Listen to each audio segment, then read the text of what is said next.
Students, आज के इस लेक्चर में हम 12वीं क्लास का गणित का पहला अध्याय संबंध तथा फलन के मोस्ट इम्पोर्टेंट हल करेंगे और इन क्वेश्चंस में हम बहुविकल्पी तथा सवाल आंसर टाइप क्वेश्चंस लेंगे। तो इस चैप्टर में जितनी भी टाइप बहुविकल्पी और सवाल आंसर टाइप क्वेश्चन की बन सकती है वो सभी हम यहाँ पे डिस्कस करेंगे। तो यहाँ पे पहला क्वेश्चन हम ले रहे हैं, यदि समुच्चय 1 2 3 में r बराबर 1 1 2 2 3 3 1 2 2 3 द्वारा प्रदत्त एक संबंध है। यहाँ में एक समुच्चय दिया हुआ है और उसके ऊपर एक संबंध दर्शाया गया है। तो ये हमें बताना है कि ये जो संबंध है वो सममित है, समतुल्य है, संक्रामक है या एक तुल्यता संबंध है। तो इस क्वेश्चन को हल करने से पहले हमें सममित, समतुल्य, संक्रामक और तुल्यता संबंध के बारे में जानकारी होना आवश्यक है।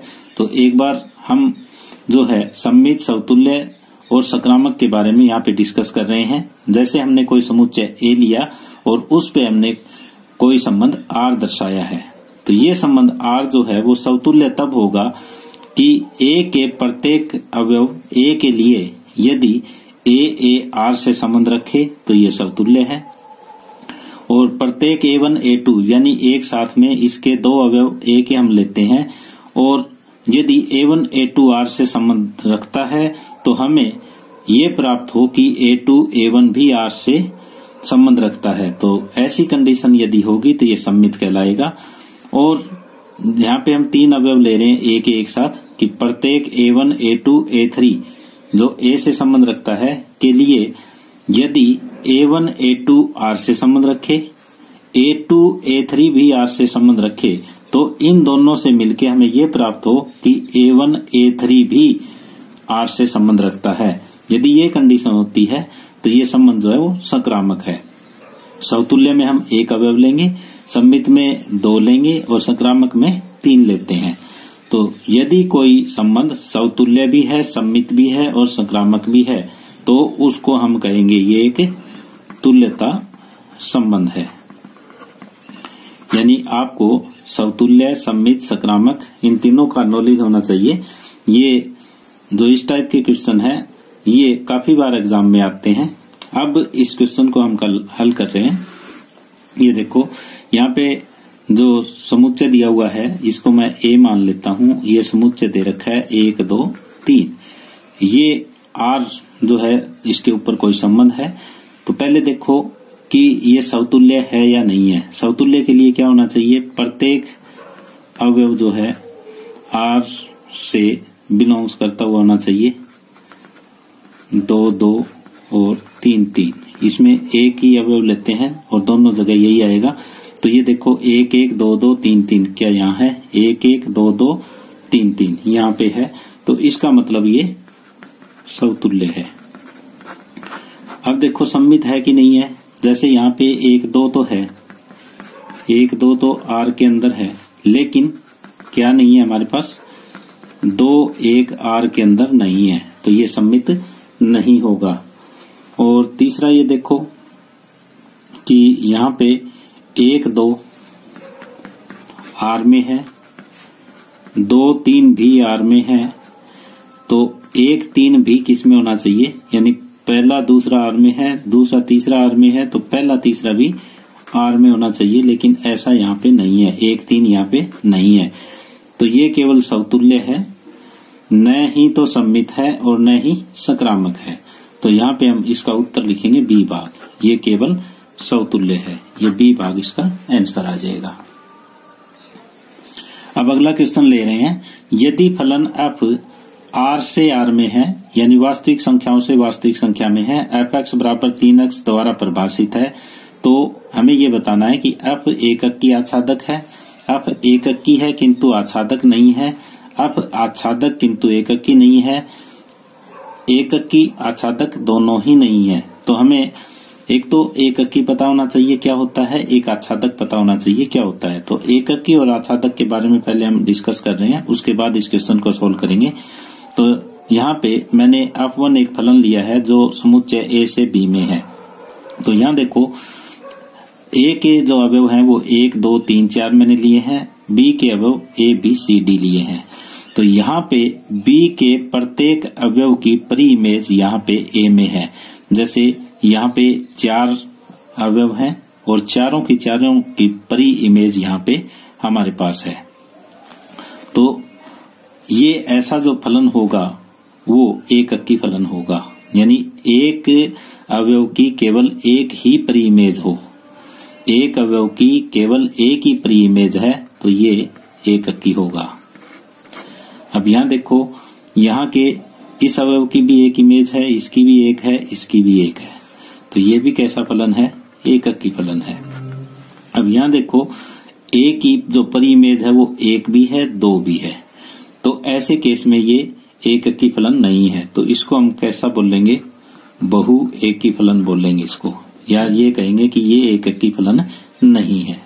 अब यहाँ पे देखो, अब एक की परी इमेज एक भी है, दो भी है, और इसकी जो परी इमेज है वो सिंगल है, तो हमें ये देखना है कि यदि कोई एक सिंगल अवयव की भी परी इमेज दो बन रही है तो ये एक अक्की नहीं है, ये कैसा है? बहु एकी फलन है। तो ये एक अक्की जो है वो ज्ञात करने का तरीका है। अब एक और भी आता है कि आच्छादक है या नहीं है। तो यहाँ पे हमें अवयव देखने हैं कि सभी अवयव जो है उनकी परी इमेज यहाँ होनी जरूरी है। तो यहाँ पे देखो ए बी सी डी चारों की परी इमेज 1 2 3 4 बन रही है, तो इसका मतलब ये आच्छादक है। अब यहाँ देखो, ए की परी इमेज बन रही है, बी की बन रही है, सी की बन रही है, लेकिन डी की कोई परी इमेज यहाँ पे नहीं है, तो ये वाला फलन जो है वो आच्छादक नहीं होगा, ये आच्छादक नहीं है। अब यहाँ देखो, दो अवयव हैं, दोनों की परी इमेज हमारे पास यहाँ है, तो इसका मतलब ये आच्छादक है।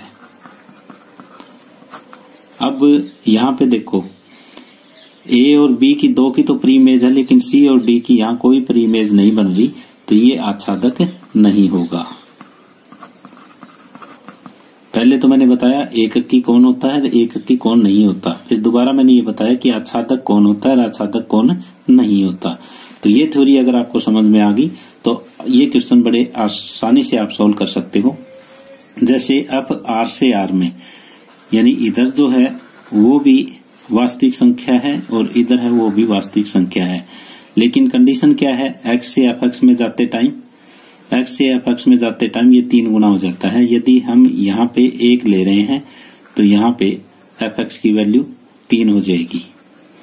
x की वैल्यू यदि 1 है तो fx की 3, यदि 2 है तो यहाँ पे 6 हो जाएगा, 3 है तो यहाँ पे 9 हो जाएगा। हो सकता है कि यहाँ पे ये वास्तविक संख्याएं हैं तो 1 हो, तो यहाँ पे भी 1/3, तो 1/3 है वो भी वास्तविक संख्या होगी। कि 1 का जो संबंध है 3 से है, 2 का 6 से है, 3 का 9 से है। यदि मैं बटे की वैल्यू भी ले रहा हूं तो भी इसका संबंध यहाँ पे आ रहा है, ये तो यहाँ पे ये देखो, प्रत्येक अवयव की यहाँ पे परी इमेज बन रही है। तो प्रत्येक की इमेज, यानी पहले तो ये देखो एक अक्की है कि नहीं है, तो प्रत्येक अवयव की केवल एक परी इमेज बन रही है, तो इसका मतलब ये एक अक्की है। और दूसरा आच्छादक देखो, यहाँ पे कोई अवयव नहीं बचा है, प्रत्येक अवयव की कोई ना कोई परी इमेज इधर जरूर बन रही है, तो इसका मतलब ये आच्छादक भी है, एक अक्की भी है और आच्छादक भी है। तो इसका मतलब ये पहला भाग इसका उत्तर आ जाएगा, एक अक्की भी है ये और आच्छादक भी है।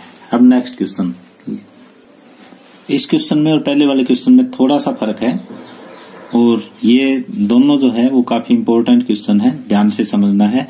यहाँ पे जो फलन है वो प्राकृत संख्याओं से प्राकृत संख्या में है और f(x = 2x) है। तो ये देखो किस टाइप से है, जैसे ये फलन जो है नेचुरल नंबर से नेचुरल नंबर में है, यानी इधर भी 1 2 3 4 इस टाइप से है, इधर भी 1 2 3 4 नेचुरल नंबर ही होते हैं इस टाइप से। और अब देखो f(x = 2x), यानी x की जगह अगर 1 रखते हैं तो f(x) का मान हमारे पास 2 आता है। यदि x की वैल्यू 2 रखते हैं तो f(x) का मान 4 आता है। x की वैल्यू यदि 3 रखते हैं तो f(x) का मान 6 आएगा, और 4 रखते हैं तो कितना आएगा? 8, जो यहाँ पे है हमारे पास। अब ये देखो यहाँ पे प्रत्येक अवयव की जो इमेज बन रही है वो तो एक सिंगल इमेज बन रही है, कोई डबल इमेज नहीं है। तो इसका मतलब ये एकक की तो है, यानी 2 की केवल एक इमेज है 1, 4 की भी केवल एक है 2, 6 की भी 3, 8 की भी 4 है। तो इसका मतलब केवल एक परी इमेज बन रही है, तो ये एकक की तो है। अब देखो आच्छादक है कि नहीं, या तो ये बहुत सारे अवयव ऐसे बच गए जिनकी परी इमेज बन ही नहीं रही, तो इसका मतलब ये आच्छादक नहीं है। ये एकक की तो है लेकिन आच्छादक नहीं है। तो ये कौन सा भाग हुआ? अब एकक की तो है किंतु आच्छादक नहीं है, ये बी भाग हमारा उत्तर आ जाएगा। तो इन दोनों क्वेश्चन में जो विशेष अंतर है वो आपको ध्यान से समझना है। ऊपर वाले में वास्तविक संख्याओं से वास्तविक संख्या में था और यहाँ पे प्राकृत संख्याओं में से प्राकृत संख्याओं के लिए फलन हमें दिया हुआ है। अब आगे अगला क्वेश्चन हम ले रहे हैं, यदि समुच्चय 1, 2, 3, 4 में ये एक हमें संबंध दर्शाया गया है, ये बताना है कि समतुल्य है, सममित है या सकर्मक है, इनमें से कौन सा है। तो यहाँ पे हम देख रहे हैं कि जब हमें देखना है कि ये समतुल्य है या नहीं है, तो यहाँ देखो 1 है तो हमारे पास 1 भी इस R के अंदर होना चाहिए, 2 भी R के अंदर होना चाहिए, 3 भी R के अंदर होना चाहिए, 4 भी R के अंदर होना चाहिए। तो ये देखो 1 भी है, 2 भी है, 3 भी है, 4 भी है, ये R से संबंध रखता है। इसका मतलब जो हमें ये रिलेशन दिया हुआ है ये समतुल्य है, ये संबंध जो है वो समतुल्य है। अब नेक्स्ट में देखो यहाँ पे हमारे पास 1, 2 है, 1, 2 R से संबंध रखता है, तो ये क्या होना चाहिए, ये इससे क्या प्राप्त होना चाहिए, 2, 1 भी R से संबंध होना चाहिए। तो यहाँ पे देखो 2, 1 कहीं नहीं है, कहीं नहीं है, तो इसका मतलब सममित नहीं है। और सकर्मक के लिए क्या होता है, सकर्मक के लिए ये होता है कि इसके कोई 3 अवयव हम लेते हैं, जैसे A, B यदि R से संबंध रखे, B, C भी जो है वो R से संबंध रखे, यदि A, B R से संबंध रखे, B, C भी R से संबंध रखे, तब क्या होना चाहिए, पहला और लास्ट A, C भी R से संबंध हमें प्राप्त हो, तब तो ये सकर्मक है, नहीं तो सकर्मक नहीं है। यहाँ देखो जैसे हमारे पास 1, 2 है और 2 है, 1, 2 R से संबंध रखता है, 2 R से संबंध रखता है। तो यहाँ A के बराबर 1 है, B के बराबर 2 है और C के बराबर भी 2 है। तो 1, 2 से संबंध रखता है, 2 से संबंध रखता है, पहला तीसरा क्या हो जाए 1, 2 भी 2 से संबंध यहाँ पे रख रहा है। तो इसका मतलब इस अवयव के लिए ये सकर्मक है। अब जो डबल एक जैसे उनके लिए नहीं देखना, अभी इनका देखना है कि 1, 3, 3, 1, 3 R से संबंध रखता है, 3 भी R से संबंध रखता है। तो यहाँ पे A के बराबर 1, B के बराबर 3 और C के बराबर भी 3 है। तो 1, 3 R से संबंध रखता है, 3 भी R से संबंध रखता है, तो क्या होना चाहिए, A, C भी R से संबंध रखता हुआ होना चाहिए, यानी 1, 3 भी R से संबंध रखता हुआ होना चाहिए। तो यहाँ पे 1, 3 भी किससे संबंध रख रहा है, R से। तो इसका मतलब ये संक्रामक है, यानी समतुल्य भी है, संक्रामक है, लेकिन सममित नहीं है।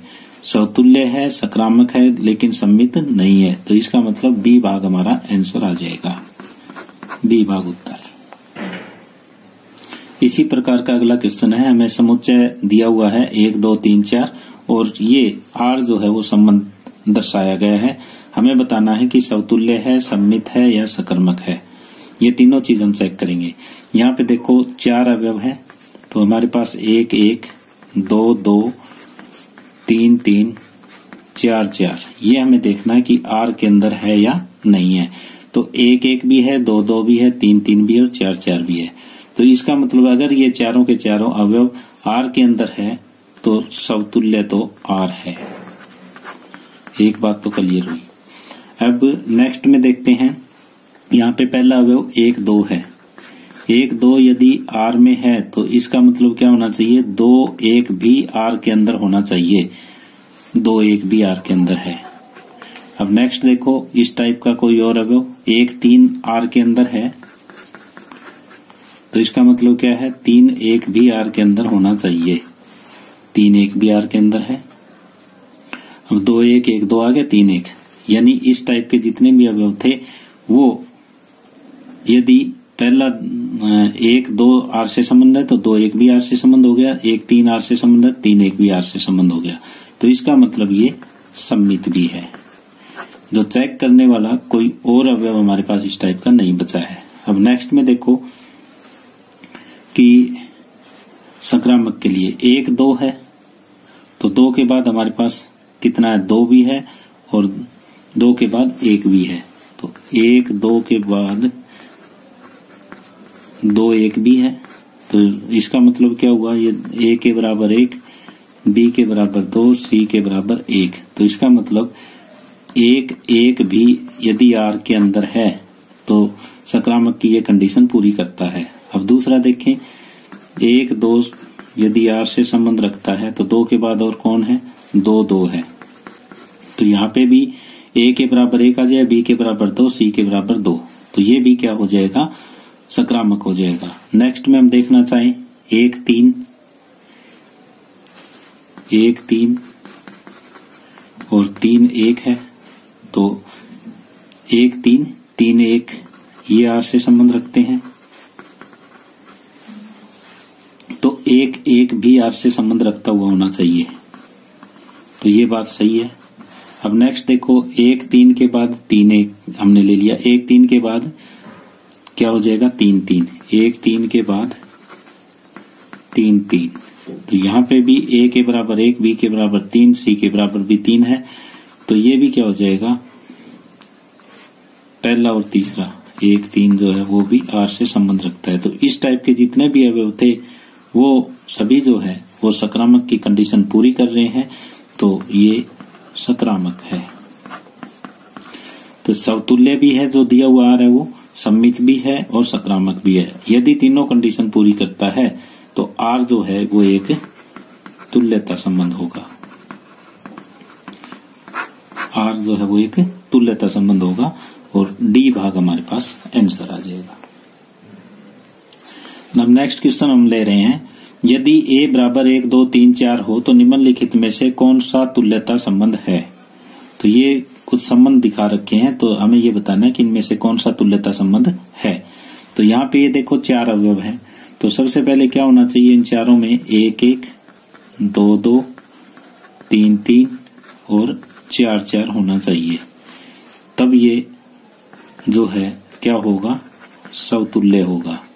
तो पहले में देखो 4 4 है ही नहीं, तो पहला तो समतुल्य नहीं है, समतुल्य ही नहीं है तो वो तुल्यात्मक संबंध नहीं होगा।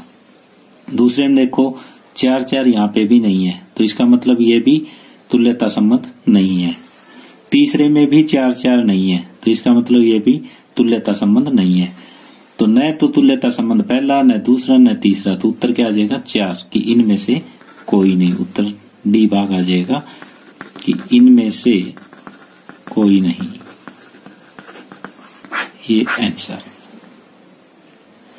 अगली टाइप का क्वेश्चन हम ले रहे हैं, माना समुच्चय प्राकृत संख्याओं से R में इस टाइप से है कि A बराबर B माइनस 2, A की वैल्यू है वो B माइनस 2 है और B जो है वो 6 से बड़ा है।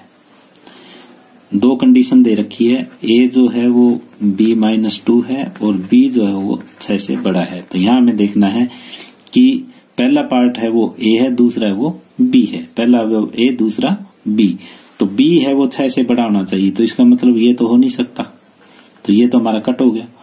अब B जो 6 से बड़ा है वो 8 8 और 7, इन तीनों में से कोई एक होगा। अब साथ में कंडीशन ये दे रखी है कि A है वो B से 2 कम है, A है वो B से ये तो 5 कम है, ये 2 कम है और ये 1 फालतू है। तो ये कंडीशन जो पूरी करता है कि 6 से बड़ा B होना चाहिए और इन दोनों का अंतर जो है वो 2 होना चाहिए। तो ये आपका उत्तर आ जाएगा सी भाग कि A है वो B से 2 कम है और ये 6 से बड़ा है, तो सी भाग आपका आंसर। अब अगला है, यदि फलन f किसी समुच्चय a से a पे परिभाषित है, यानी समुच्चय a से a पर परिभाषित है, तब f व्युत्क्रमणीय फलन होगा जब फलन अनिवार्यतः क्या हो। यानी 1 2 3 मैं यहाँ पे ले रहा हूँ, ये a b c यहाँ पे ले रहा हूँ, ये जो है वो व्युत्क्रमणीय कब होगा। व्युत्क्रमणीय तब होगा, एक तो ये एककी होना चाहिए और एक आच्छादक भी होना चाहिए। यदि ये आच्छादक नहीं है तो ये इसका इन्वर्स जो है वो, यानी व्युत्क्रम जो है वो निकल ही नहीं पाएगा। तो एककी भी होना चाहिए और आच्छादक भी होना चाहिए। तो कोई भी फलन f को व्युत्क्रमणीय होने के लिए क्या क्या होना चाहिए, एककी भी होना चाहिए और आच्छादक भी होना चाहिए। तो ये कहाँ है, ये तीसरे भाग में है। तो ये एककी भी हो, आच्छादक भी हो। सी भाग आपका आंसर। अब नेक्स्ट क्वेश्चन है, माना R रेखाओं के समुच्चय L पर संबंध L1 R L2 बराबर L1 रेखा L2 पे लंब है, द्वारा परिभाषित है, तो R किस प्रकार का संबंध है। हमें ये दिखाना है कि ये समतुल्य है, सममित है या संक्रामक है।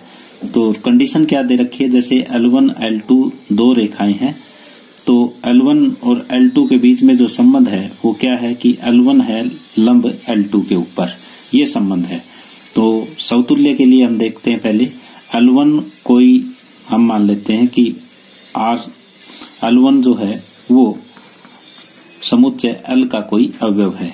तो इसका मतलब L1 हम देखेंगे कि क्या ये संबंध R में है।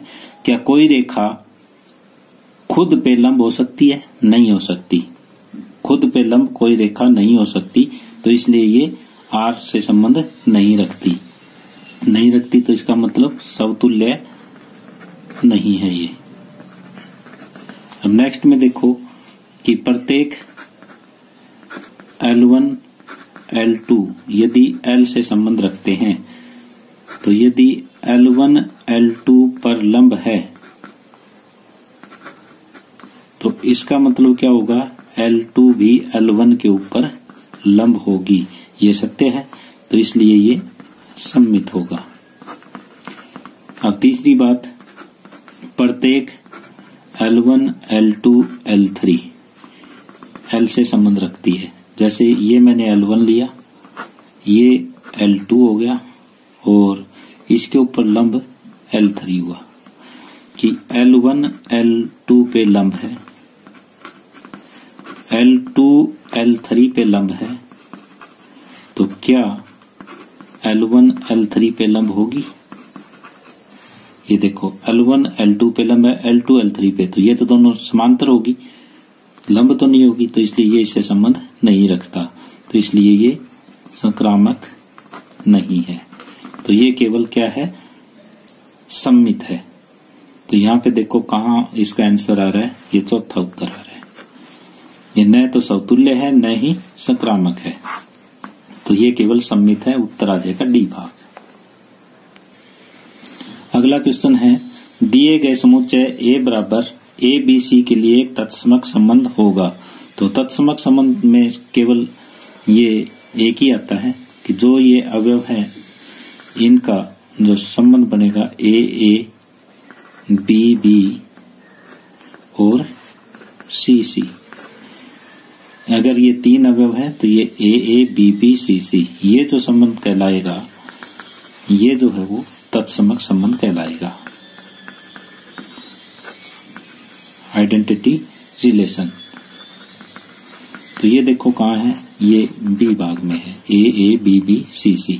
अगर इनको छोड़ के कोई और अवयव हमारे पास आ जाता है, जैसे AA BB CC यहाँ पे भी है लेकिन ये अवयव एक्स्ट्रा आ गया, तो इसने इसको तत्समक बनने से रोक दिया। इसी तरह से AA है, या न तो BB है न CC है, ये एक्स्ट्रा अवयव है। तो जिस संबंध में ये जो है AA BB CC ये आ जाए वही तत्समक है, अदरवाइज तत्समक नहीं है। अब अगला क्वेश्चन हम ले रहे हैं, f R से R में है और fx बराबर x पावर 4 द्वारा परिभाषित है। तो इसका जो डायग्राम है वो इस टाइप से बनेगा। ये वास्तविक संख्याओं से वास्तविक संख्या में है, जैसे यहाँ पे मैं 1 ले रहा हूं, 2, 3, 4 ये ले लिए। अब यहाँ पे जैसे वास्तविक संख्या 1, 2, 3, 4, 16, 3 3 30 81 और 4 चौके 16, ये 256 ऐसे मैंने ले लिए। अब ये देखो 1 की पावर 4 1 होता है, 2 की पावर 4 जो है वो 16 होता है, 3 की पावर 4 81 होता है, 4 की पावर 4 256 होता है। ऐसे ही अगर मैं लूं यहाँ पे -1 ले लिया तो -1 की पावर 4 भी कितना होता है 1 होता है, और यहाँ पे -2 की पावर 4 भी 16 होता है। यहाँ पे हम देख रहे हैं कि अब एक की जो है वो परी इमेज बन रही है, वो 2 बन रही है, तो इसका मतलब ये 1 अक्की तो नहीं है, 1 अक्की नहीं है। दूसरी बात, यहाँ पे प्रत्येक अवयव की इमेज यहाँ पे नहीं बन रही, कुछ ना कुछ अवयव यहाँ पे बचे हुए हैं, तो इसका मतलब ये हुआ ये आच्छादक भी नहीं है,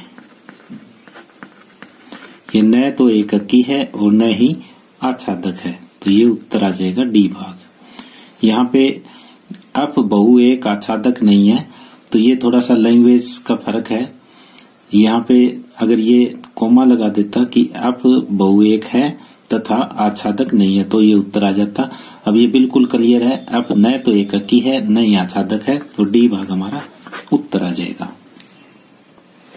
नेक्स्ट क्वेश्चन है, माना एफ आर से आर में इस प्रकार परिभाषित है कि एफ एक्स के बराबर 3x - 4, तो हमें एफ का व्युत्क्रम निकालना है, एफ इनवर्स एक्स निकालना है। जब भी हमें एफ इनवर्स एक्स ज्ञात करना हो तो हम एफ एक्स को y मान लेते हैं और x का मान निकाल देंगे, तो वो हमारा एफ इनवर्स एक्स आ जाएगा। तो यहाँ पे y बराबर 3x - 4, तो 3x बराबर हो जाएगा y + 4 और x की वैल्यू हो जाएगी y + 4/3। अब x को हम चेंज कर देंगे एफ इनवर्स x में और y को चेंज कर देंगे x में, तो ये हो जाएगा एफ इनवर्स x बराबर x + 4/3। तो ये देखो कहाँ है, ये पहले भाग में हमारा आंसर है। तो जब भी आपको एफ इनवर्स एक्स ज्ञात करना है तो एफ एक्स को y मान के और यहाँ पे x की वैल्यू निकाल दो, वो एफ इनवर्स एक्स का मान हमारे पास आ जाएगा। अगर अगली टाइप हम ले रहे हैं कि एफ एक्स बराबर एक्स स्क्वायर और जी एक्स बराबर वर्गमूल एक्स, यानी एफ एक्स के बराबर हमारे पास एक्स स्क्वायर है और जी एक्स बराबर वर्गमूल एक्स है, तो हमें जी ओ एफ एक्स ज्ञात करना है। तो इसका मतलब ये होता है जी ऑफ एफ एक्स, यानी जहां जहां आपका जी में एक्स है वो एफ एक्स लिख दो, तो ये रूट एफ एक्स हो जाएगा और एफ एक्स की वैल्यू है वो एक्स स्क्वायर हो जाएगी, और एक्स स्क्वायर का जो वर्गमूल आप ज्ञात करोगे तो ये ± एक्स हो जाएगा। तो इसका मतलब जी और एफ एक्स जो है वो 1 नहीं हो सकता, तो पहला उत्तर तो नहीं है। अब एफ ओ जी ज्ञात करेंगे हम, एफ ओ जी ज्ञात करेंगे, तो यहाँ पे देखो एफ ऑफ जी एक्स हो जाएगा और ये हो जाएगा कि एफ ऑफ जी एक्स, तो एफ ऑफ रूट एक्स और यहाँ पे रूट एक्स का वर्ग, ये हो जाएगा एक्स। तो अब ये कहता है कि एफ ऑफ जी और जी ऑफ एफ क्या ये दोनों बराबर हैं, तो ये बराबर नहीं है। F of g x is equal to x, ये आपका उत्तर सही है। तो सी भाग आपका आंसर आ जाएगा कि एफ ऑफ जी है वो एक्स के बराबर है। तो ये इस तरह से ये एक और टाइप आपके सामने क्लियर हुई। अब नेक्स्ट है माना f n से n में इस प्रकार परिभाषित है, यानी ये फलन है वो नेचुरल नंबर से नेचुरल नंबर में है। जैसे यहाँ पे 1 2 3 ये है और यहाँ पे भी 1 2 3 4 5 6 नेचुरल नंबर से नेचुरल नंबर में है। यदि x की जगह 1 रखते हैं तो ये 3 आएगा, x की जगह 2 रखते हो तो 6 आ जाएगा, x की जगह 3 रखते हो तो ये 9 आ जाएगा। ये नेचुरल नंबर से नेचुरल नंबर में है तो यहाँ पे कोई भी जो बटे की संख्या वो नहीं आ सकती, 1 2 3 4 इन्हीं में से आएगा। तो यहाँ पे देखो प्रत्येक अवयव की जो है वो केवल एक ही पर इमेज बन रही है। जैसे 1 की 3 के साथ बन रही है, 2 की 6 के साथ बन रही है और 3 की 9 के साथ बन रही है। तो एक अवयव की एक ही इमेज बन रही है, तो इसका मतलब ये एक अंकी फलन है। और दूसरा देखो आच्छादक है कि नहीं है, तो यहाँ पे देखो ध्यान से कि 1 2 5 इनकी कोई भी पर इमेज यहाँ पे नहीं बन रही, तो इसका मतलब ये आच्छादक नहीं है। तो ये केवल एक अंकी फलन है, तो उत्तर आ जाएगा हमारे पास सी भाग, एक अंकी फलन है। नेक्स्ट टाइप है काफी सिंपल क्वेश्चन है। अब r से r में है, f(x) का मान हमें दिया हुआ है कि 5x - 7 और हमें f(7) का मान ज्ञात करना है। तो x की जगह आप 7 रख दो, 5 7 35 - 7 और ये हो जाएगा 28। तो 28 कहाँ है? बी भाग में, तो आपका उत्तर आ जाएगा बी।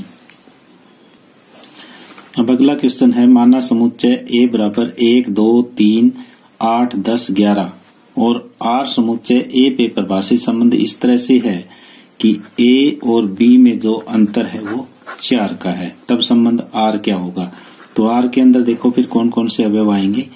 तो यहाँ पे 1 और 2 का अंतर 4 नहीं है, 1 3 का अंतर 4 नहीं है, 1 और 8 का अंतर 4 नहीं है, 1 10 का 4 नहीं है, 1 11 का भी अंतर 4 नहीं है।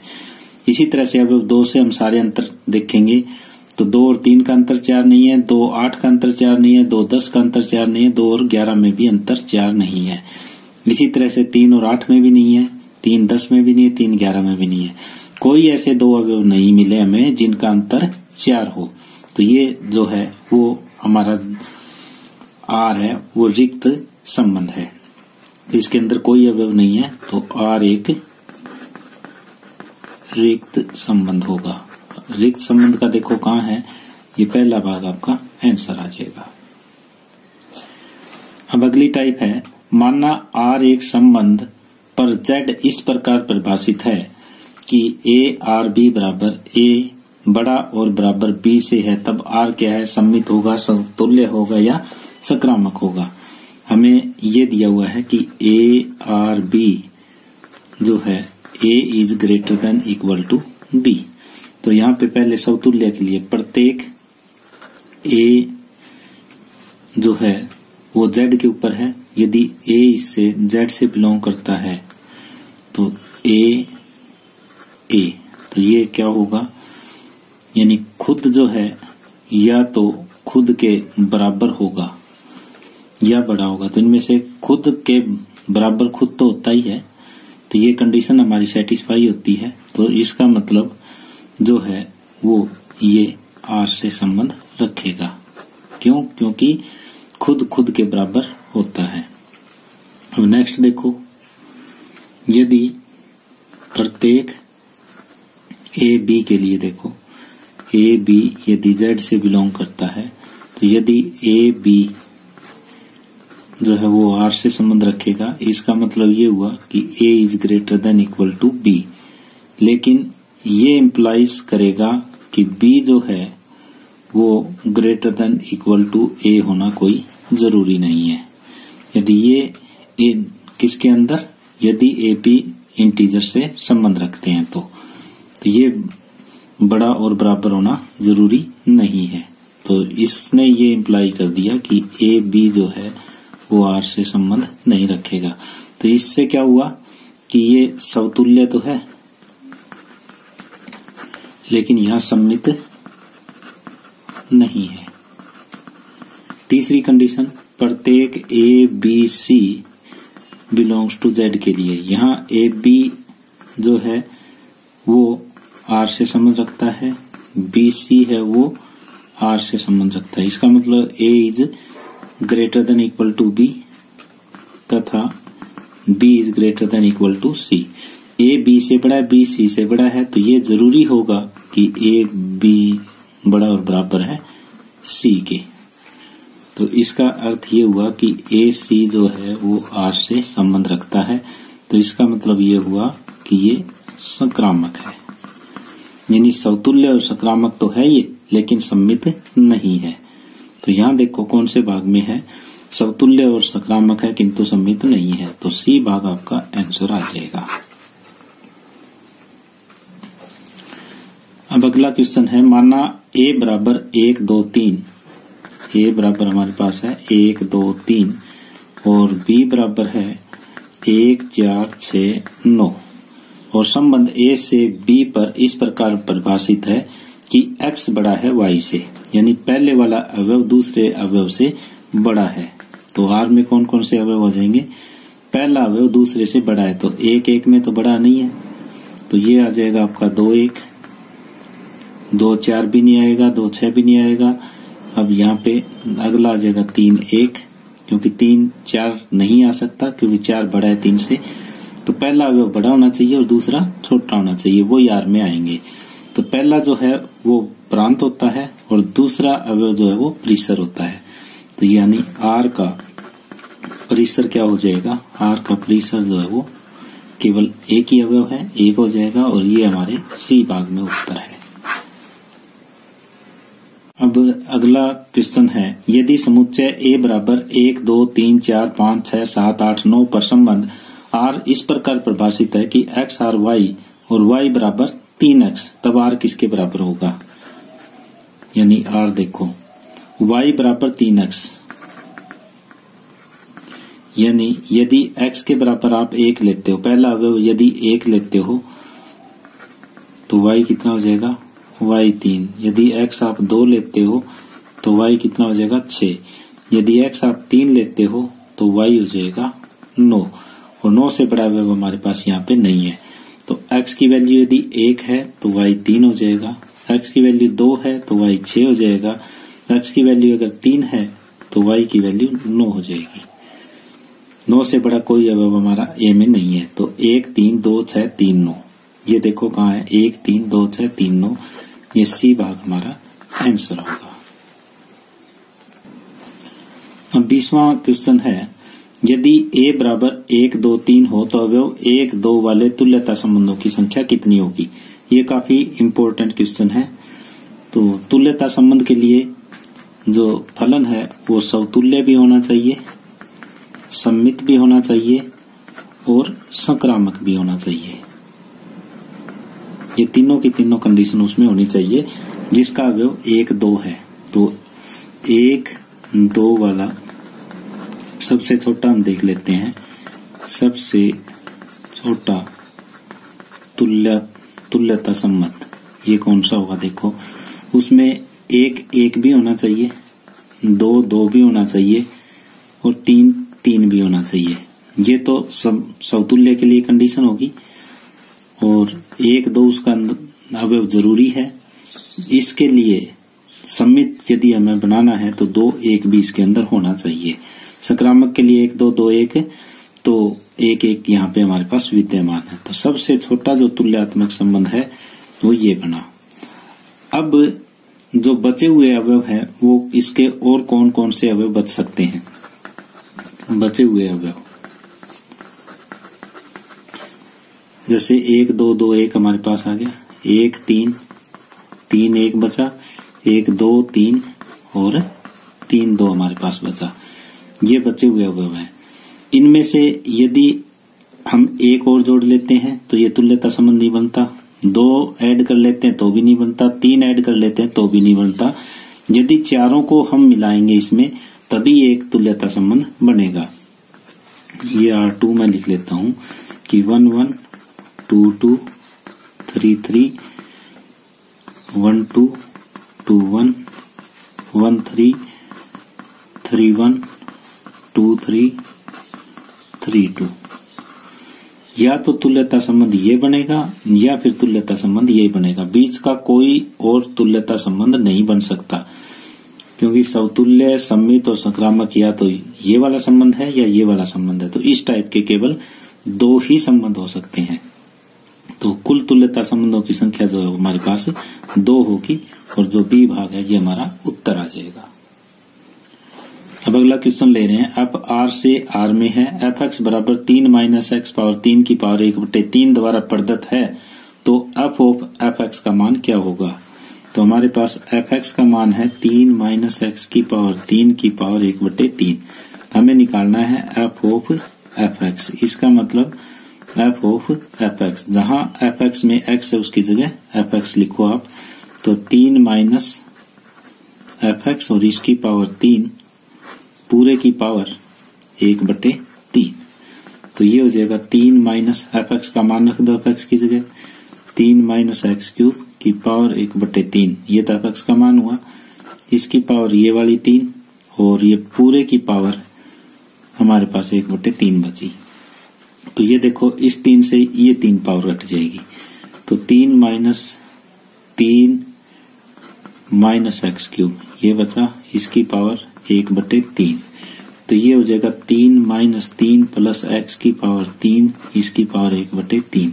ये 3 से 3 फिर हट जाएगा, x की पावर 3 की पावर 1/3। ये 3 से 3 कट के ये x बचा। तो ये कहाँ है हमारा सी भाग उत्तर, f ऑफ f(x), जहां x है उसकी जगह f(x) लगा के और इसे हमने सोल्व कर दिया। नेक्स्ट क्वेश्चन हम ले रहे हैं। अब 1 2 3 से ABC में इस प्रकार है, यानी कि 1 2 3 से ABC में इस प्रकार है कि अब 1 इज इक्वल टू A, अब 2 इज इक्वल टू B, अब 3 इज इक्वल टू C। ये एक फलन हमें दिया हुआ है। तो हमें अब इनवर्स का इनवर्स ज्ञात करना है। तो हम ये जानते हैं कि अब इनवर्स का इनवर्स क्या होता है, अप होता है, लेकिन इसके लिए अप का व्युत्क्रमणीय होना जरूरी है। व्युत्क्रमणीय देखो ये है या नहीं है। यहाँ पे जो है एककी भी ये फलन है और आच्छादक भी है। अप जो है एककी है तथा आच्छादक भी है।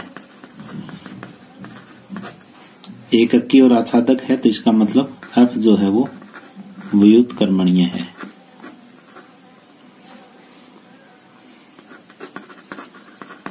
अब ये देखो हम ये जानते हैं कि एफ इनवर्स का इनवर्स जो होता है वो एफ ही होता है। जैसे एफ का मान हमारे पास क्या आया, एफ का मान आया ए 2b 3c। अब एफ इनवर्स का इनवर्स यदि आप लंबे मेथड से निकालना चाहो तो एफ इनवर्स क्या आ जाएगा, a1 b2 और c3 ये हो जाएगा। इसका एक बार इनवर्स और निकालोगे तो वापिस क्या आ जाएगा, एफ ही आ जाएगा। तो एफ इनवर्स का inverse is equal to f, और एफ का मान 1a 2b 3c है। यहाँ पे एफ इनवर्स का इनवर्स आप याद करना चाहो तो 1a 2b 3c। इनवर्स निकालते टाइम जो प्रांत है वो परिसर बन जाता है, परिसर है वो प्रांत बन जाता है। दूसरा वो पहले लिख देते हैं, पहले वाला दूसरी जगह लिख देते हैं। तो ये हमारे पास 1a 2b 3c ये आ जाएगा। और ये कहाँ है, ये हमारा पहले भाग में है, तो ए भाग उत्तर आ जाएगा। अब नेक्स्ट क्वेश्चन की तरफ बढ़ रहे हैं हम कि अब 1 2 3 ABC में इस प्रकार है कि अब 1 के बराबर A, यानी ये हम डायग्राम बना रहे हैं, 1 के बराबर A, अब 2 के बराबर B, अब 3 के बराबर C।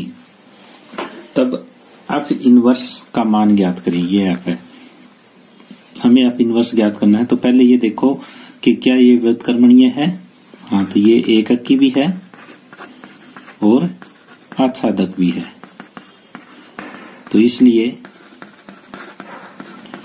इसका व्युत्क्रम संभव है। और यहाँ पे अब के बराबर हमारे पास जो है वो है कि 1A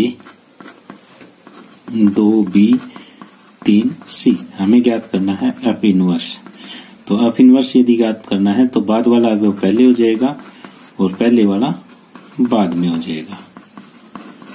तो ये एफ इनवर्स हमारे पास आया और ये इस टाइप का उत्तर हमारे पास A1 B2 C3 B भाग में है, तो B उत्तर आ जाएगा। अब नेक्स्ट है कि एफ आर से आर में एफ एक्स बराबर एक्स स्क्वायर प्लस 1, जहां एक्स संबंध रखता है आर से, द्वारा परिभाषित एफ इनवर्स 5 का मान ज्ञात करें। तो हमें एफ एक्स दे रखा है, पहले एफ इनवर्स एक्स ज्ञात करेंगे। तो एफ इनवर्स एक्स ज्ञात करने के लिए मैंने आपको बताया था एफ एक्स को वाई लिखो।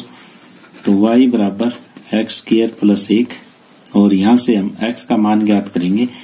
एक्स स्क्वायर बराबर वाई माइनस 1, एक्स बराबर ये हो जाएगा वाई माइनस 1 का वर्गमूल। तो अब यानी कि अब x को हम चेंज करते हैं एफ इनवर्स x में और y को चेंज करते हैं y में। अगला स्टेप ये, तो यहाँ पे एफ इनवर्स x के बराबर x माइनस 1 का वर्गमूल हमें ज्ञात करना है कि एफ इनवर्स 5, तो x की जगह 5 लिखेंगे, 5 माइनस 1 4 का वर्गमूल और ये आया 2, तो उत्तर आ जाएगा हमारे पास C। तो पहले एफ इनवर्स x ज्ञात करेंगे और फिर x की जगह 5 रख देंगे। अब आगे है रिक्त स्थानों की पूर्ति कीजिए। तो यहाँ पे हमें मिला है समुच्चय ए पे परिभाषित कोई संबंध आर समतुल्य सममित तथा संक्रामक है तो आर एक खाली स्थान कहलाता है। कोई भी संबंध जो समतुल्य भी हो, सममित भी हो, संक्रामक भी हो, तो उसे हम क्या कहेंगे? उसे हम तुल्यता संबंध कहेंगे। अब नेक्स्ट हम ले रहे हैं, यदि फलन x से y में एक व्युत्क्रमणीय फलन है तो फलन क्या होना चाहिए? एककी तथा आच्छादक दोनों होना चाहिए। ये मैं इस लेक्चर में भी आपको कई बार बता चुका हूं कि जैसे कोई भी फलन है वो व्युत्क्रमणीय कब होगा? जैसे ये एक तो एककी होना चाहिए, एककी के साथ साथ क्या होना चाहिए? आच्छादक भी होना चाहिए। आच्छादक और एककी दोनों होगा तभी इसका व्युत्क्रम संभव है, नहीं तो नहीं। तो यहाँ पे जो खाली स्थान में आएगा वो क्या आ जाएगा? आच्छादक। अब नेक्स्ट है, यदि फलन f एक व्युत्क्रमणीय फलन है तो f इनवर्स का इनवर्स किसके बराबर होता है? ये मैंने अभी थोड़ी देर पहले आपको बताया था कि f इनवर्स का इनवर्स जो है खुद ही f के बराबर होता है। अब नेक्स्ट क्वेश्चन हम ले रहे हैं, यदि f x से y में तथा g y से z दो व्युत्क्रमणीय फलन है, ये भी व्युत्क्रमणीय फलन है, ये भी व्युत्क्रमणीय फलन है, तो g ऑफ है वो भी एक व्युत्क्रमणीय फलन ही होगा।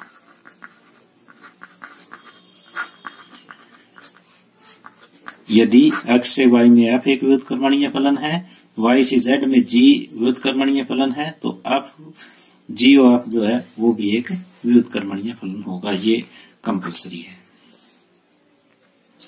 नेक्स्ट देख रहे हैं, यदि a के बराबर 1 2 3 है, हमारे पास 1 2 3 और b के बराबर 4 5 6 7 है।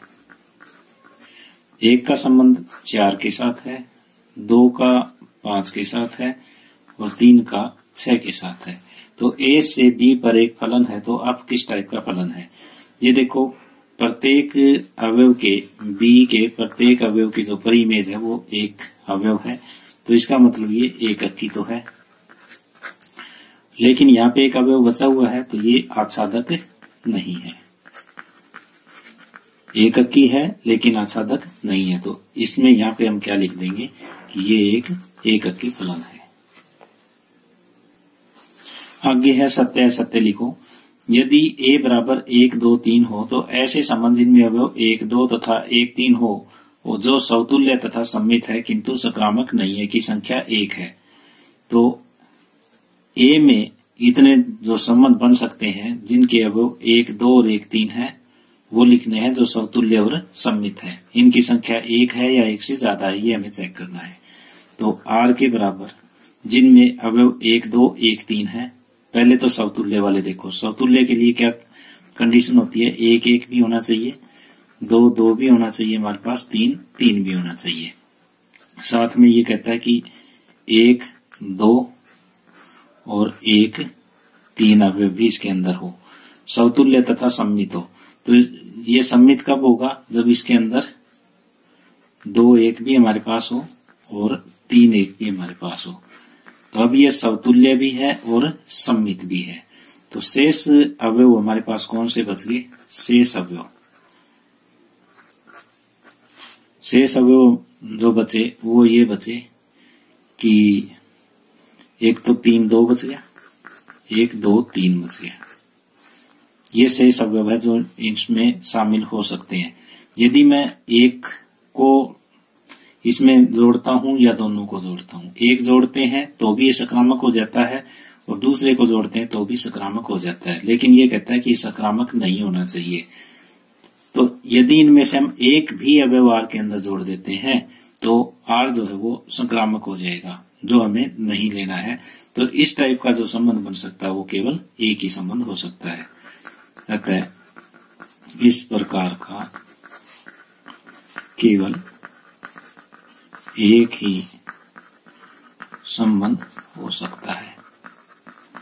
तो इसलिए जो ये कह रहा है ये सत्य है, तो एक से फालतू नहीं हो सकते। अब आगे है R1 तथा R2 समुच्चय A के तुल्यात्मक संबंध है। तो R1 इंटरसेक्शन R2 भी क्या होगा? तुल्यात्मक संबंध होगा। ये बिल्कुल सत्य है। यदि R1 और R2 A के तुल्यात्मक संबंध है तो R1 इंटरसेक्शन R2 जो है वो भी एक तुल्यात्मक संबंध होगा। अब नेक्स्ट में है, यदि f(x,y) एक फलन है, x में r बराबर ab, f(a) बराबर b है, तो r एक तुल्यात्मक संबंध नहीं है। तो ये दिखाना है कि तुल्यात्मक है या नहीं है। तो जैसे मैं प्रत्येक a मान लेता हूं, प्रत्येक a संबंध x के लिए, यानी f(a) के बराबर f(a) हो जाएगा, क्योंकि a की जगह भी हमें ये लिखना है a और b की जगह भी a। तो ये सत्य है। इसका मतलब ये हुआ कि f ये a जो है वो r से संबंध रखता है। अब प्रत्येक a b belongs to x के लिए यदि AP जो है वो R से संबंध रखता है, इसका मतलब ये हुआ कि FA के बराबर FB, और यहाँ पे हम ये कह सकते हैं कि FB बराबर FA, और ये हो जाएगा BA है वो भी R से संबंध रखता है। तो यहाँ पे ये जो है क्या हुआ? ये समतुल्य भी हुआ और सम्मित भी है। अब तीसरी चीज और देखो, प्रत्येक A B C belongs to X के लिए यहाँ पे A B है वो R से संबंध रखता है, B C है वो R से संबंध रखता है। तो इसका मतलब ये हुआ कि FA के बराबर FB तथा FB के बराबर FC। तो ये FA B के बराबर BC के बराबर, तो FA और FC क्या हो जाएगा? बराबर में। तो इसका मतलब AC है वो भी R से संबंध रखेगा, तो ये सकारात्मक भी है। कोई भी संबंध जो समतुल्य है, सम्मित है और सकारात्मक है, तो वो एक तुल्यता संबंध होगा। तो ये कहता है तुल्यता संबंध नहीं है, तो इसकी जो बात है ये असत्य है। नेक्स्ट क्वेश्चन है, f(x) से y में एक आच्छादक फलन है। ये देखो आच्छादक है, तो यहाँ पे 1 2 3, यहाँ पे 4 5 6 ये ले लिया। आच्छादक है तो इधर कोई अवयव यहाँ पे नहीं बचेगा। तो अब हमें क्या ज्ञात करना है? f का परिसर। तो पहले f देखो क्या है, 1 4 है, 2 5 है, 3 6 है, ये f का मान आया। ये f का मान है, तो हमें f का परिसर ज्ञात करना है। परिसर होता है बाद वाले अवयव, 4 इसका बाद वाला 5 इसका 6। तो ये कौन है? ये तो y है, तो इसको हम y लिख सकते हैं। तो ये बात इसकी सत्य है। अब x से y में एककी कहलाता है। यदि x1 x2 belongs to x के लिए यदि हमारा f(x1) बराबर f(x2) है, एककी ये तब कहलाएगा जब x1 के बराबर x2 हो। तो यहाँ पे ये दे रहा है कि ये बराबर नहीं होगा, तो इसलिए ये असत्य है। जो दिया गया है वो असत्य है। होना क्या चाहिए, x1 बराबर x2। तो इस तरह से ये हमारी लास्ट टाइप है वो क्लियर हुई। डियर स्टूडेंट्स, हमने यहाँ पे इस चैप्टर की सारी टाइप आपके सामने क्लियर की है। यदि आपको ये वीडियो पसंद आई हो तो प्लीज अपने दोस्तों के साथ इसे शेयर कीजिए, लाइक कीजिए, और इस चैनल को आपने अभी तक सब्सक्राइब नहीं किया है तो प्लीज इस चैनल को सब्सक्राइब कर लें। धन्यवाद।